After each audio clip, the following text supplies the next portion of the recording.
Pourquoi une exposition Colette et Gabriel Roy?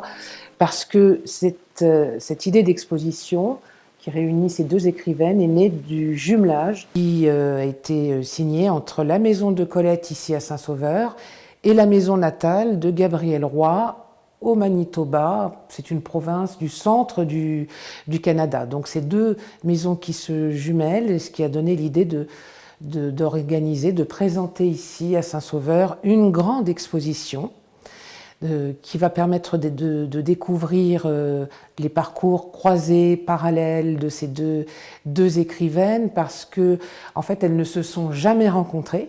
40 années les séparent, Colette est l'aînée, et pourtant combien de points communs, de similitudes entre ces deux écrivaines, à la fois dans leur parcours de vie et dans leur œuvre littéraire, toute leur œuvre écrite.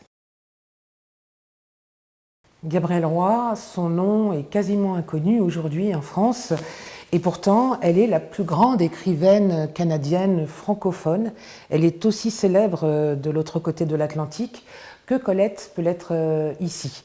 En France, elle a connu une très grande notoriété, notamment à partir de 1947, où elle a obtenu, et c'était une première pour une écrivaine canadienne, elle a obtenu le prix Femina. Gabriel Roy, elle est née au Manitoba, je le disais, dans une province reculée, une province du centre du Canada, en 1909. Elle naît dans une famille relativement aisée, et malheureusement le père va perdre sa situation professionnelle, ce qui va conduire la famille dans une ruine qui va vraiment s'aggraver au fil du temps. Mais cette petite fille, elle présente déjà, dès ses premières années, énormément de points communs avec Colette, celui de naître dans une famille aimante où rayonne la grande figure centrale de la mère qui va lui insuffler le goût de la liberté, le goût du récit aussi, qui va l'initier au mystère de l'écriture.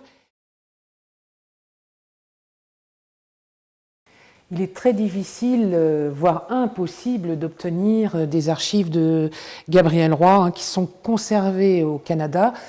C'est pourquoi dans cette exposition, on ne va découvrir que des reproductions photographiques essentiellement qui jalonnent tout le parcours de vie et d'œuvre des deux écrivaines. Beaucoup de photographies et puis quelques photos de manuscrits qui permettent de mettre en regard les manières d'écrire des deux écrivaines, qui sont là encore très semblables. On y voit de multiples ratures, une recherche très précise sur le mot parfait, le mot meilleur que meilleur et encore meilleur, comme le dit Colette. Enfin, la trace d'un travail souterrain, insoupçonnable pour le lecteur, mais qui témoigne de tous ces scrupules qu'elles ont largement partagés toutes les deux. Et puis ce qu'on donne aussi comme matière aux visiteurs, c'est du texte à entendre. Ces enregistrements qui permettent de saisir par l'oreille et par les sens toutes les similitudes qui définitivement unissent ces deux œuvres hors du commun.